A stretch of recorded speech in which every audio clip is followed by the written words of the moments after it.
El que tiene un 5 es el que no tiene corriente. Hoy día es materia.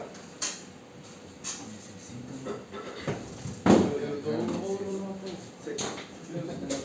Sí, la pena es que quieran salir a las 11. Así tengo.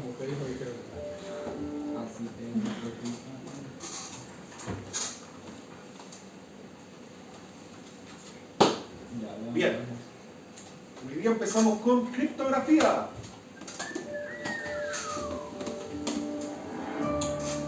Con otro video que el Goku le puso el logo. Y certificado digital.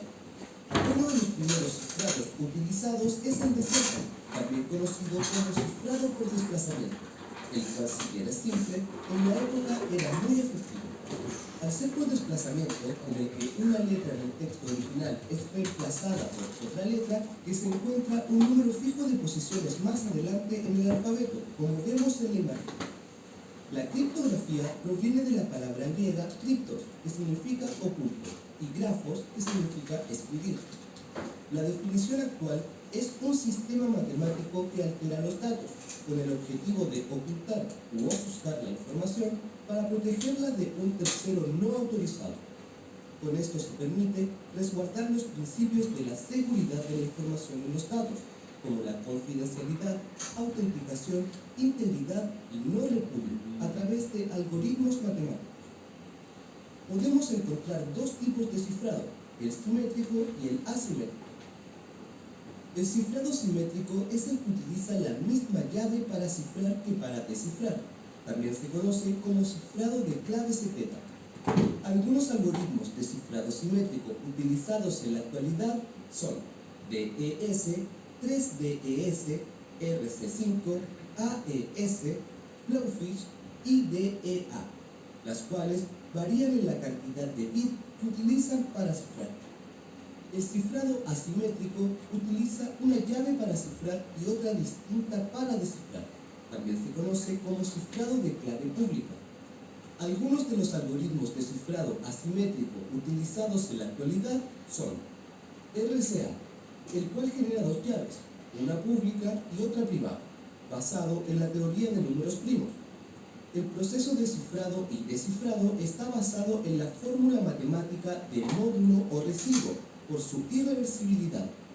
Es la base de los esquemas de seguridad como SSL/DNS y PGP. Diffie-Hellman, el cual es un mecanismo de intercambio de llaves seguro que utiliza la criptografía asimétrica para crear una llave de cifrado simétrico. Los principales atributos que debe tener un algoritmo de cifrado por el cual se basa su efectividad y uso son: complejidad. Este atributo permite determinar qué tan difícil será descifrar un dato. Largo de llave. Es un indicador del nivel de seguridad del algoritmo. Entre más larga la llave, más seguro. Y más costoso descifrar. Eficiencia.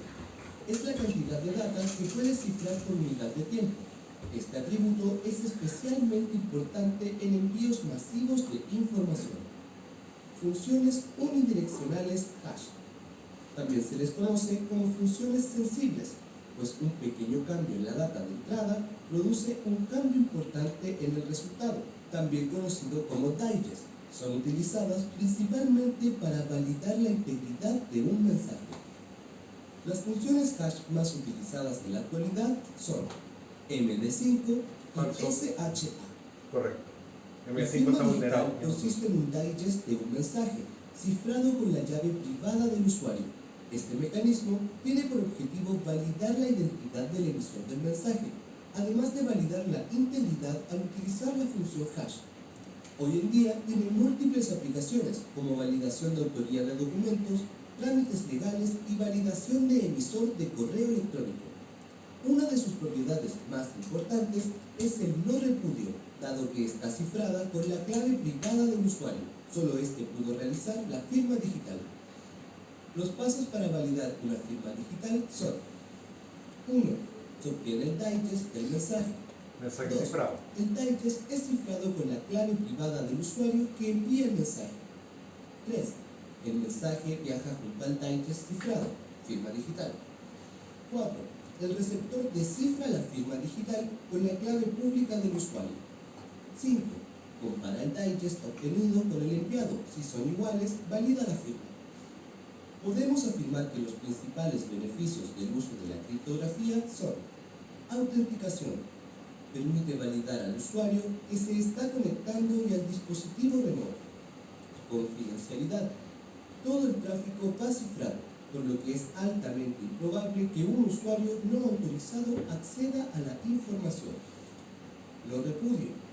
Al firmar un mensaje con la llave privada, se garantiza que solo el usuario dueño de la firma haya ejecutado la acción. Integridad. Las funciones hash permiten garantizar que la data no ha sido modificada en el tránsito.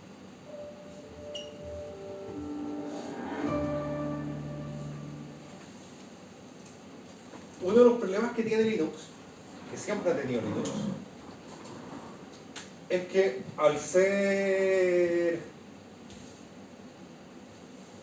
al tener una licencia que permite descargarlo gratuitamente, compartirlo gratuitamente, etc., es que han habido casos puntuales de gente malintencionada que descarga CentOS, lo modifica para copiar todas tus claves en una página web y lo vuelve a subir diciéndote: este es el CentOS original. Por eso es que muchas empresas de Linux cuentan con el sistema de que a la hora de descargarlo te ofrecen no solamente la descarga, sino que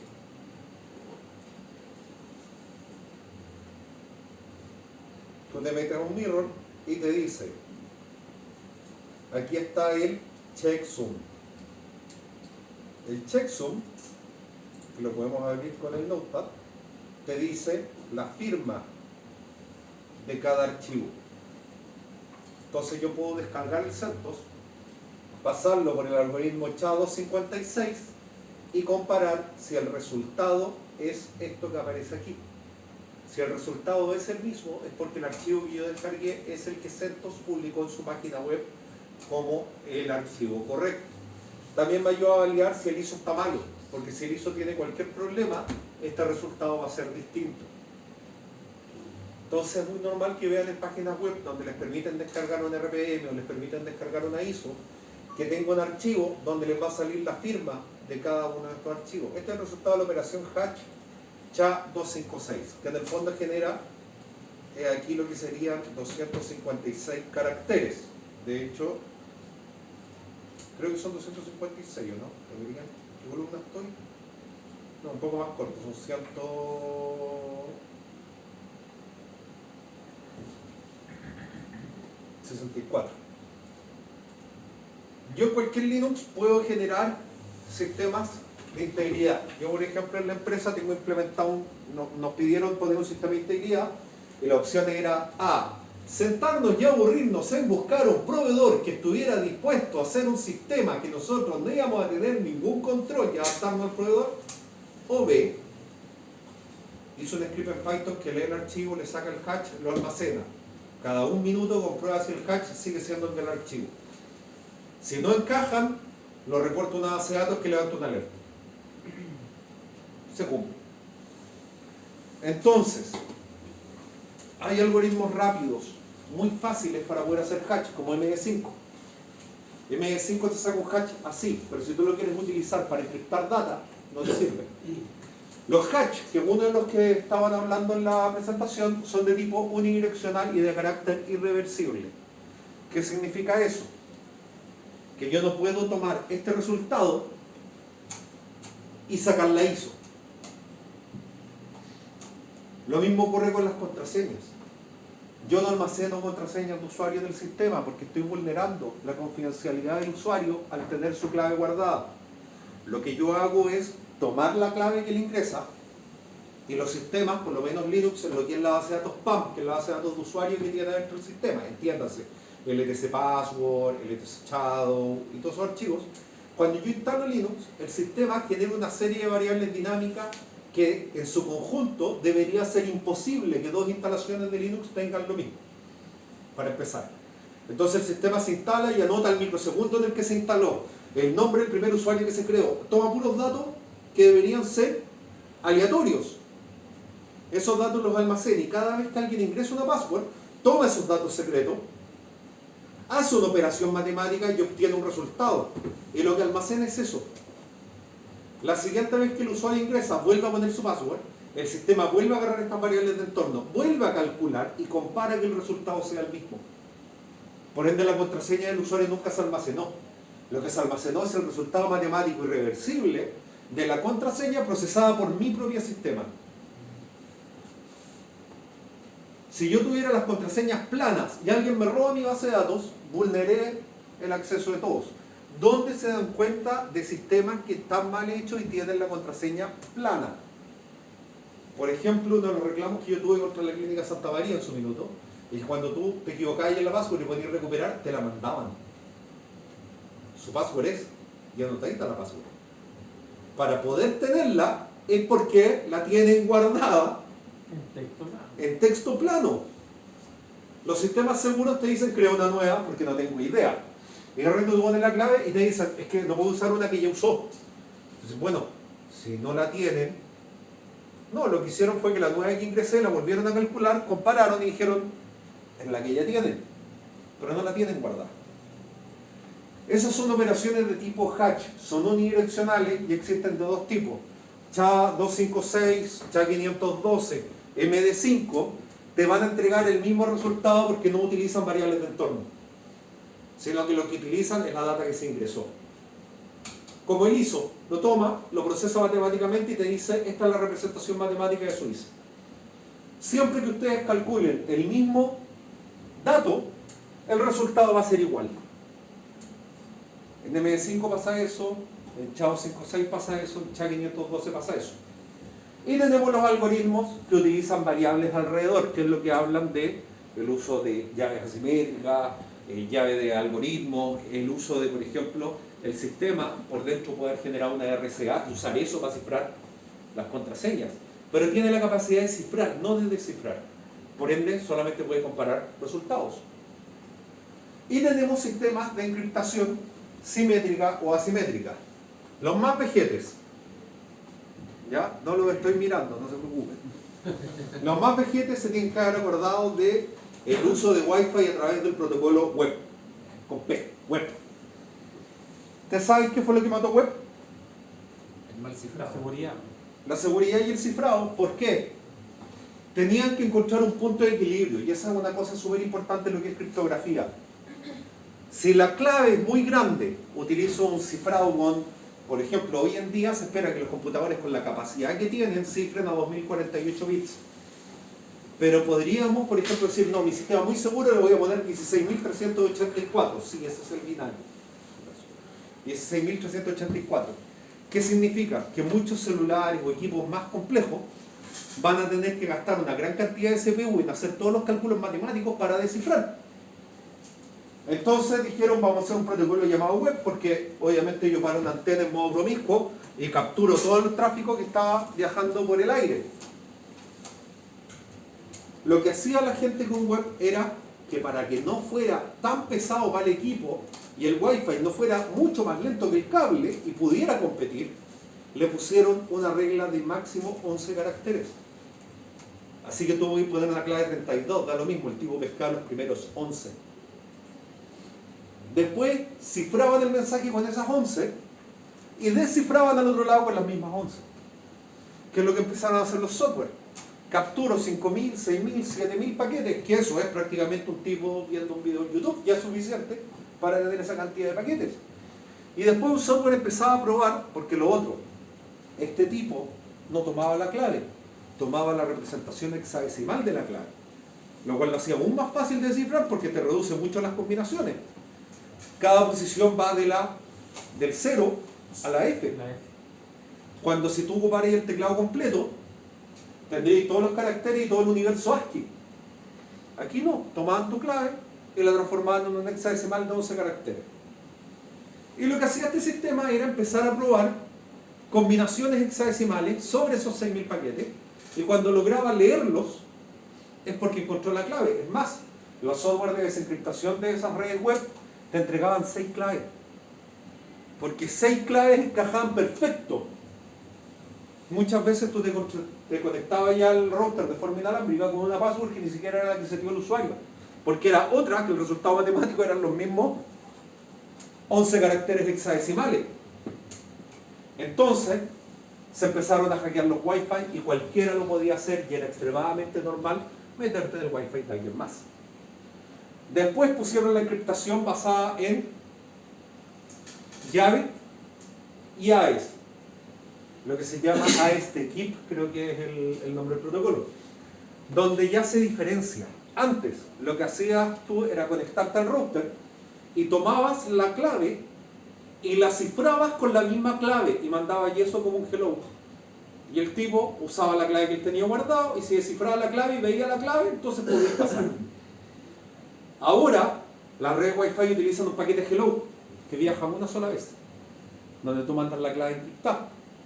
Una vez que la desencripta, el resto del tráfico se utiliza un temporary key, un TKEEP, donde el router te responde, estás validado, te puedes conectar y desde ahora hablamos con esta llave. A los 10.000 paquetes contra ese cliente, el router mandaba una nueva llave. Y cada 10.000 paquetes la llave iba cambiando con el temporary key, con el TKEEP. Eso hacía que para poder hackear un equipo con WPA, tenías que lograr primero capturar un paquete hello.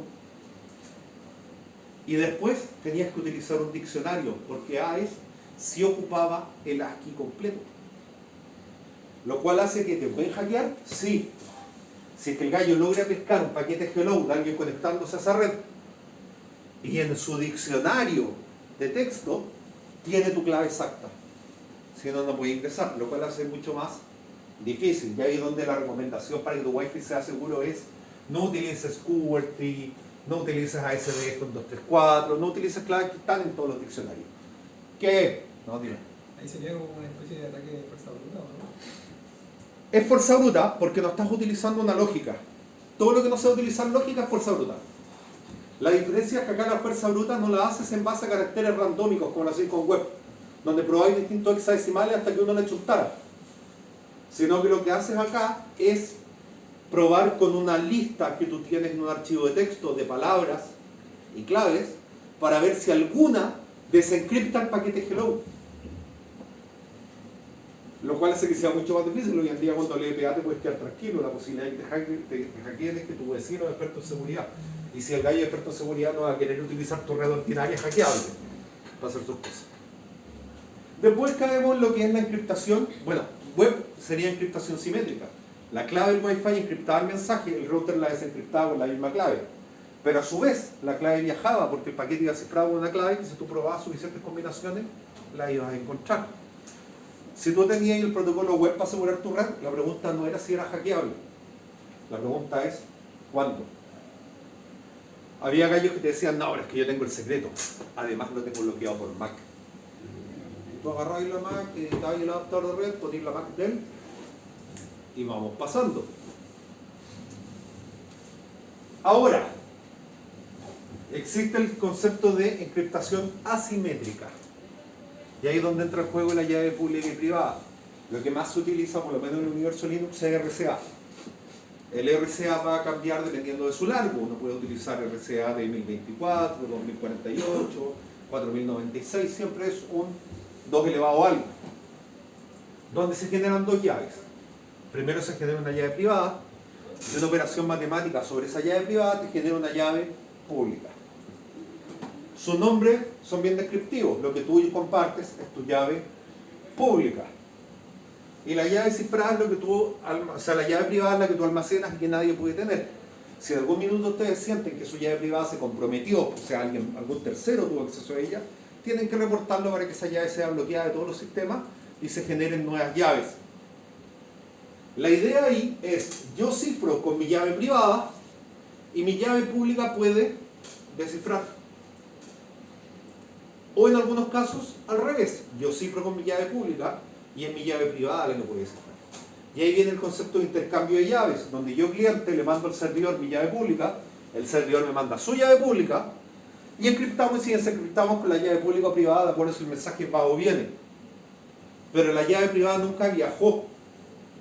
Y como la llave nunca viajó, nadie la puede capturar, lo cual evita los ataques de man in the middle. Normalmente lo que se hace es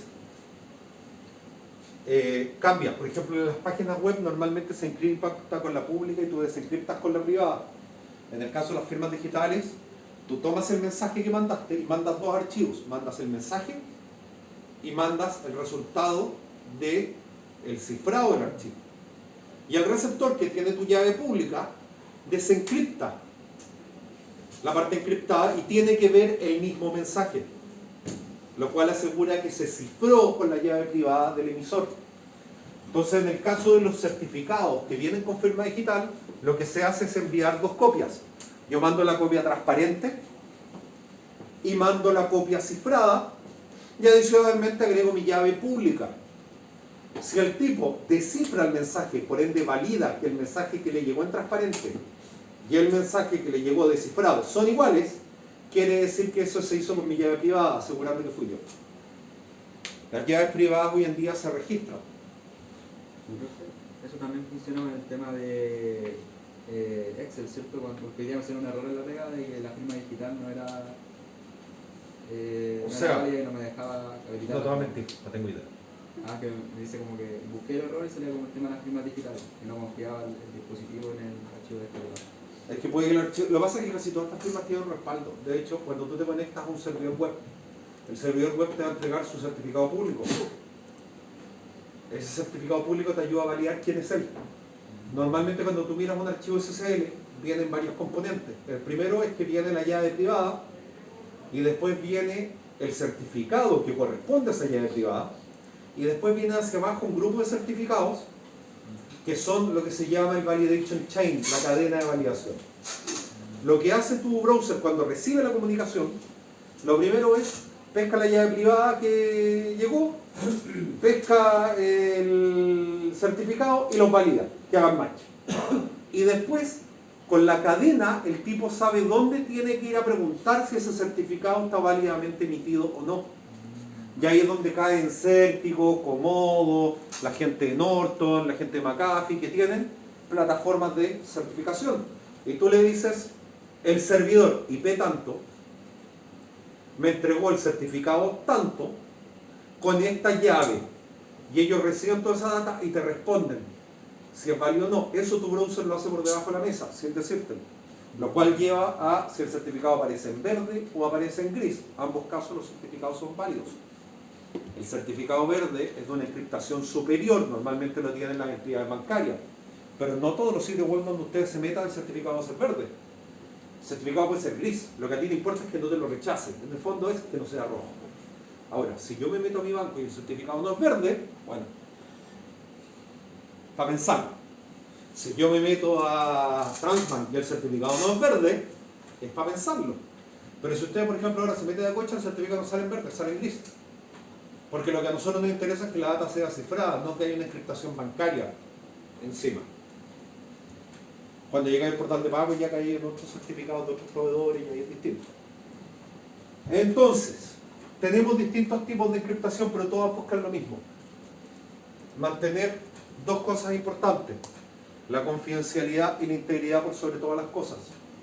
La confidencialidad va a permitir que estos algoritmos de cifrado y descifrado nos permitan ver que la data es la que queremos ver y que podemos acceder a ella porque nos valida. Y los algoritmos que buscan la integridad es decirte que la data no fue modificada. El ejemplo que tengo en pantalla ahora busca decirte que el ISO que está descargando de la página de CentOS no ha sido modificado por un tercero. Y que efectivamente ese pendrive que te pasaron diciéndote, hey, si es CentOS, y tú vas a comparar porque si se lo va a instalar el servidor, bueno, valida el ISO primero. Y tenéis que meterte en el certificado, pues por supuesto. Por supuesto. Deja que salga en gris. Ándate a la configuración, la conexión es segura. Ponle el certificado válido. Y ahí te sale, nosotros lo responde en este caso es Cloudflare el que tenemos escondiendo el certificado real. Nosotros trabajamos con doble certificado. Cloudflare enmascara el certificado real que nosotros tenemos pagado. Entonces, si tú miras el IP, te va a salir un IP mula de Cloudflare. No vas a saber cuál es el IP real del server que tenemos acá. Es para evitar que suplanten. Bien, yéndonos un poco el tema de la materia de la criptografía en los como 20 minutos que nos quedan de clase, PowerPoint, sí.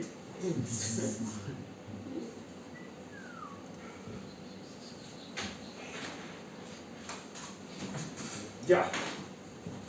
Hablemos un poquito de... Bueno, yo creo que no hay que hablar mucho de la historia de la criptografía. Creo que todos entienden que la idea es que no te anden robando datos.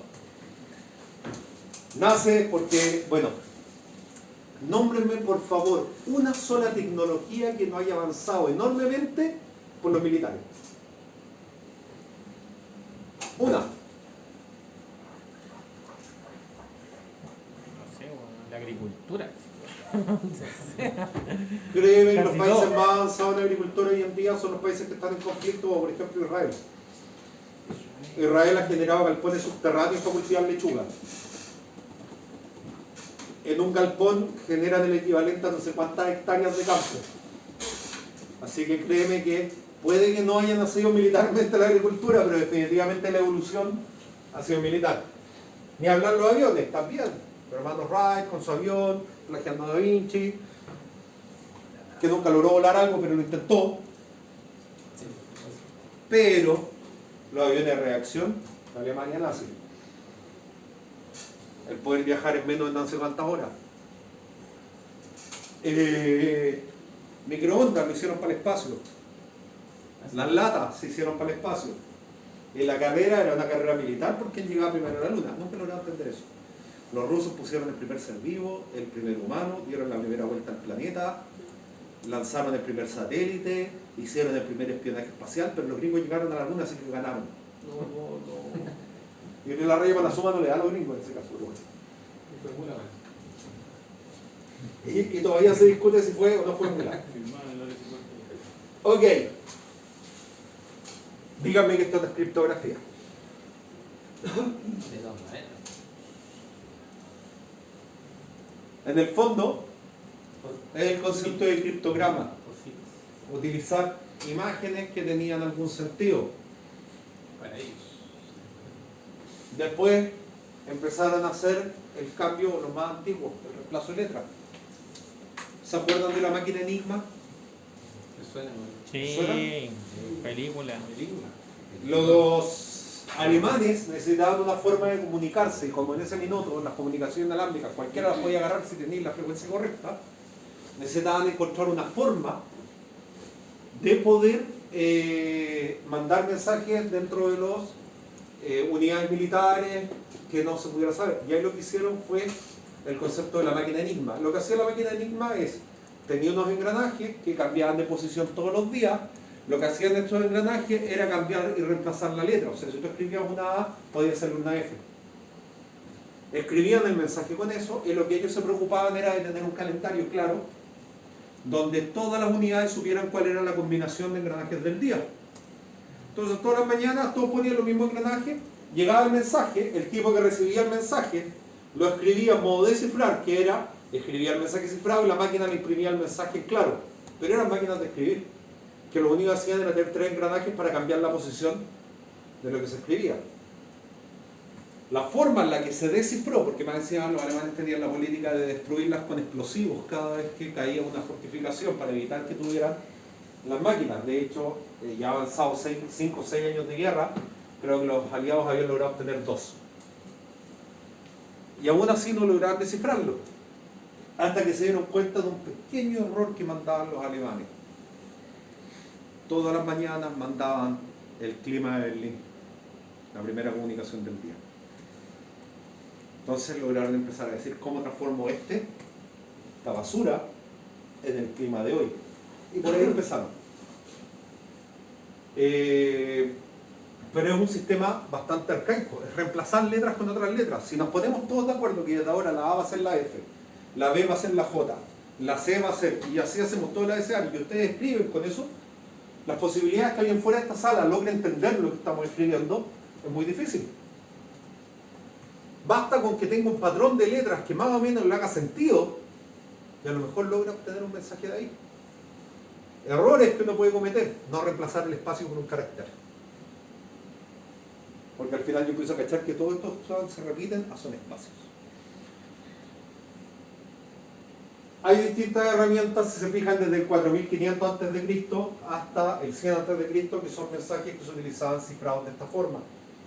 ¿Qué quería ahora? No me interesa.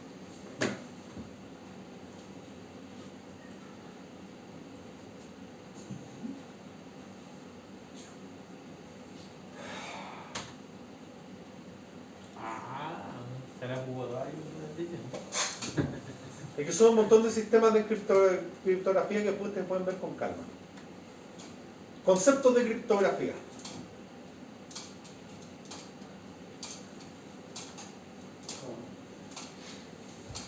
La criptografía son matemáticas. Conceptos matemáticos. El solo hecho, como mostraban en el video, de yo pesco el abecedario, le pongo el abecedario abajo, tomo el abecedario abajo y lo muevo 5 puestos para el lado, ya es una forma de criptografía.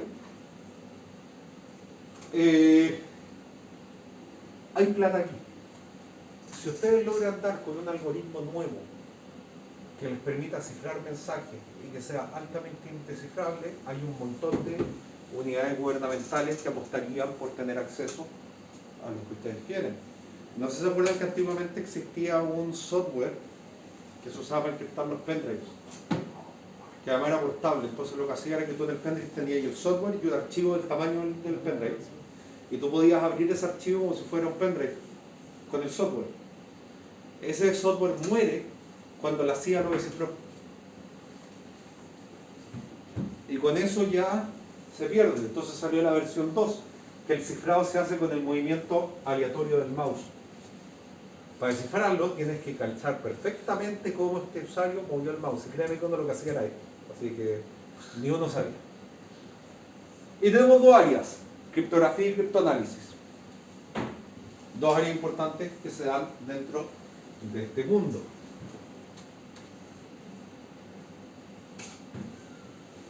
En el caso de la criptografía es el concepto por el cual escribimos de alguna forma secreta o enigmática.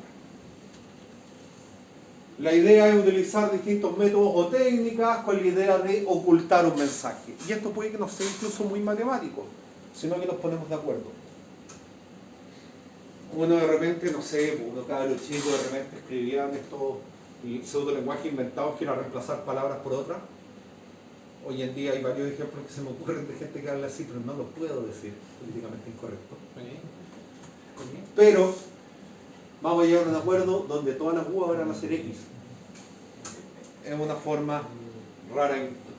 Y el criptoanálisis es encontrar formas para descifrar la información. También hay plata si ustedes tienen la capacidad matemática de leer un mensaje cifrado y decir, ah, pero esto es obvio, aquí dice hola, ustedes dan plata. Yo no puedo, pero bueno. La idea es encontrar, en base al criptoanálisis, poder descifrar los mensajes. Los ejemplos más claros de criptoanálisis son, por ejemplo, lograr descifrar los lenguajes de civilizaciones distintas.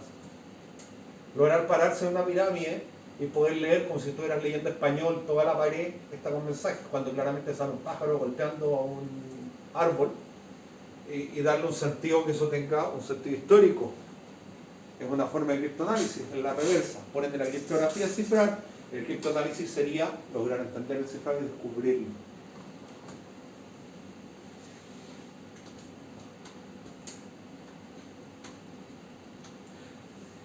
La criptografía busca garantizar secreto entre dos entidades. Busca, no aprendí la PPT de memoria, voy a mirar, asegurar que la información que se envía es auténtica e impedir que el contenido sea modificado en su tránsito. Muchas veces esto se puede hacer por combinación. Yo con criptografía modifico, cifro un mensaje y lo guardo, y te envío el resultado criptográfico y el resultado del hash, por ejemplo, te mando los dos. Si el que descifra eso logra compararlo con el hash, quiere decir que tiene el mensaje correcto. Esa es la famosa triada de la seguridad. Todo esto está con la teoría de la seguridad, pero normalmente en lo que es criptografía y criptoanálisis nos enfocamos en dos: confidencialidad e integridad, más que disponibilidad. Entonces, tomamos el mensaje plano Lo encriptamos para esconderlo y que se transforme en otra cosa. El mensaje encriptado es lo que enviamos. Después se descifra con el proceso para reversar el mensaje encriptado. Si yo estoy ocultando información, siempre tiene que haber una forma de descifrarla. Los algoritmos descifrados se van volviendo viejos a medida que se vuelven vulnerables. El problema es que cada vez que se vuelven vulnerables hay que inventar algo más robusto, y ese más robusto va a ser más consumo, es lo que se me gustó. Y aunque no lo crean, por ejemplo, los algoritmos de compresión trabajan por el concepto de cifrado. Pescan lo que se cifró y dicen, ¿sabéis qué? Para ahorrar espacio, todas las veces que yo en el texto encuentre la palabra hola, la voy a reemplazar por un 1. Cada vez que encuentre la palabra como, la voy a reemplazar por un 2. Entonces el mensaje se empieza a reducir. Y lo que normalmente viene dentro de un archivo comprimido es los reemplazos y el mapa para reversar el reemplazo. Y eso es lo que normalmente hace la gente de zip, rar, xz, etc. Y el ciclo continúa.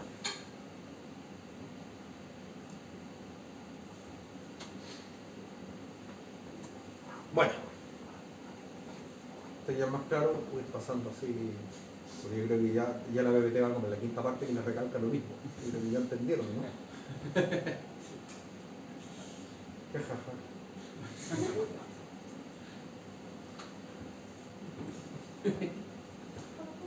La criptografía clásica se trabajaba por el método de sustitución, donde reemplazábamos algo por otra cosa, o de transposición, donde reemplazábamos algo por otra cosa que estuviera más adelante.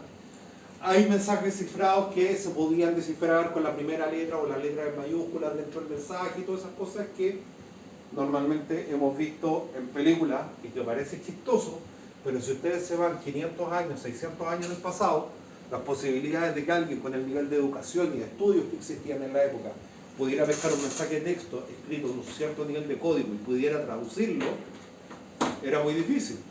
Hoy en día vivimos en un mundo donde la alfabetización es alta. Aunque algunos se esfuercen en hablar mal, pero la alfabetización existe. Pero si ustedes se van a la Edad Media, o al oscurecentismo, que fue el proceso por el cual cierta iglesia, que no voy a mencionar, destruyó un montón de conocimiento y nos mandó a la Edad de Piedra de alguna u otra forma, la gente, muchos no sabían leer ni escribir. Imagínate, recibían un mensaje cifrado. De hecho, en la antigüedad, alguien que no supiera leer ni escribir era perfecto, porque le pasa el mensaje cifrado y él lo lleva. ¿Vieron Corazón de Caballero? ¿No? ¿De qué era eso? De Heath Ledger, porque... Ese era el guasón antiguo. Chicos, cabros de O vuelta. sea, yo creo que soy más antiguo que tú porque mi guasón era otro, pero... mi Batman usaba spandex. Pero... Heath Ledger, en esa película, la gran gracia de por qué él pudo falsificar los documentos que eran imposibles de falsificar es porque dentro de los tipos con los que se encontró hay un escriba que sabía leer y escribir. Y tenían un original y el gallo supo cómo plagiarlo. Porque en esa época era difícil encontrar a alguien que supiera leer y escribir. Prácticamente imposible. Entonces, claro, a medida que la gente va teniendo acceso a más y más y más información, más difícil es empezar a cifrar mensajes. Si ustedes envían un mensaje por sustitución, donde pescan ciertas letras y las reemplazan por otras, probablemente alguien con tiempo va a poder reversar ese mensaje sin tener grandes estudios. Por eso ahora aplicamos matemáticas, porque seamos honestos, son el juego de todo. Entonces, el concepto de sustitución básicamente es sustituir los caracteres del mensaje inicial por otros. Los nuevos caracteres pueden ser de cualquier tipo, letras, símbolos, dígitos, etc. O el método de cifrado por transposición consiste en reordenar los datos para cifrarlos. Entonces lo que tú tienes es la clave de reordenamiento. Entonces cada palabra vas a tomar la tercera letra, la vas a mover a la primera posición, la segunda letra la vas a mover a la última posición y eso te va a descifrar la palabra que se está escribiendo ahí. Métodos clásicos: transposición, sustitución, polialfabética, monoalfabética, monográmica, bla, bla, bla. Siguiente. Ejemplos clásicos, aquí es más fácil de entender. Atbach, Sciala, Polibios, César, Alberti, Vigente, Enigma, donde el más usado fue el César, que era mover el mensaje, el abecedario, desplazarlo un poco, para que se escribiera distinto. El Atbach se emplea en el libro de Jeremías, en el 25-26, no podemos estar en el libro. Donde la palabra Babilonia en hebreo Babel se convierte en Sheshash, en base a que toman Babilonia, y probablemente tengan 1, 2, 3, 4, 5, 6, 7, 8, 9. 1, 2, 3, 4, 5, 6, 7, 8. ¿Conté mal? Falta uno.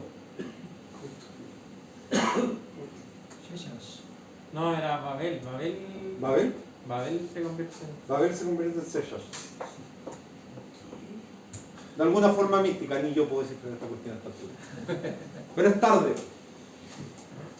Entonces lo que hacen es, tienen un carácter y tienen un reemplazo. Tienen un carácter y un reemplazo. Lo que se hace es reemplazar. Entonces si ustedes ven dos tridentes, en realidad... Método de reemplazo: alfabeto original, alfabeto cifrado, la A, la Z, la B, la Y, y así van reemplazando las letras. Claro, lo toman al revés. El primer cifrado por transposición, en el bastón en el que se enrollaba una cinta de cuero y luego se escribía en ella el mensaje de forma longitudinal. Entonces en el fondo teníais que lograr saber cómo enrollarlo de nuevo para leer el mensaje. Tenía ahí una tira. Después tú tenías que encontrar algo del mismo diámetro para poder leer bien el mensaje. Al desenrollar, las letras aparecen desordenadas. Para descifrar el criptograma y recuperar el mensaje claro, hay que enrollar la cinta en un bastón con el mismo diámetro. Entiéndase que en esa época no había máquinas, las posibilidades de tener dos bastones del mismo diámetro eran un poco más difíciles. Urbana y hueso de una piel. Imagino que si leemos esto, probablemente un mensaje decía trae pan. Igual para el pan.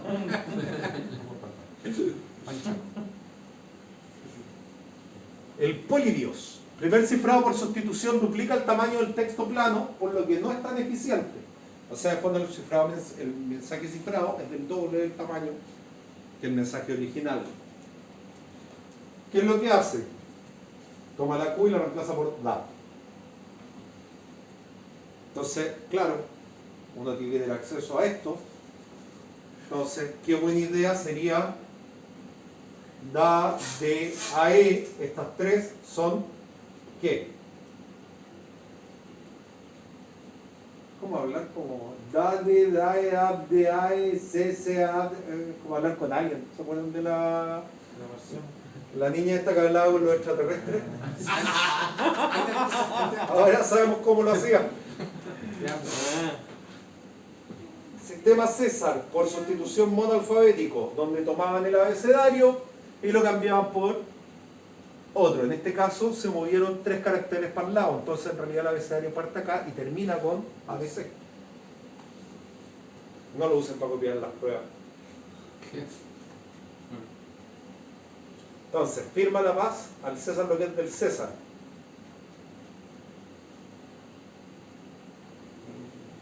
Firma la paz al César lo que es del César.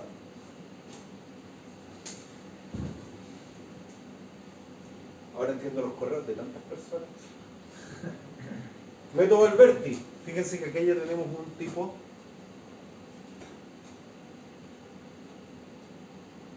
en donde tú dices una llave para poder programar esta máquina en el fondo, y en base a eso el cifrado. O sea, tienes el abecedario arriba y tienes otro abecedario abajo y ustedes se ponen de acuerdo en cuántas posiciones se van a mover, y puede ser, por ejemplo, se mueve tantas veces como el cambio del día. Entonces el día 1 los mensajes van con el 1, el 2 van uno al lado. El día 11 se mueve 11 posiciones hacia el lado de la llave. Están madurando. Bien. Ya se entendió.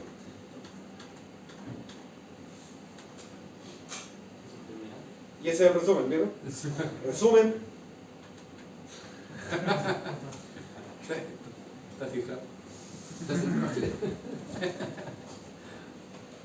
Dentro de las actividades que hacemos en esta semana, que las vamos a estar haciendo en la clase de 3 horas, vamos a utilizar OpenSSL y ese tipo de algoritmos, el algoritmo MD5, el Chao 5.6, para ir viendo cómo se van dando los resultados y lo vayan entendiendo.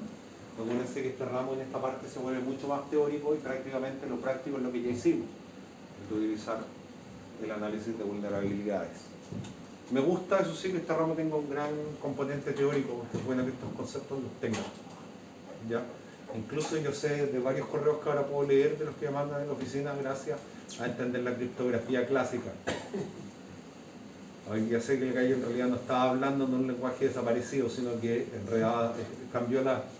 Bueno, de hecho, la máquina Enigma funcionaría muy igual a que yo pesco en teclado mecánico, reordene todas las teclas, escriba el mensaje que quiero escribir normalmente, y la persona para descifrarlo tiene que ordenar las teclas de la misma. Ah, claro. Pero me gustó el del bastón, el escuché original. Sí, es que en realidad en esa época es como por ejemplo cuando salió el concepto de llave, que tú miráis la llave y era como una L. Entonces, esto no es para nada seguro. En la época, créeme, con compadres que podían imitar el mismo palo, el mismo largo, con el mismo punto.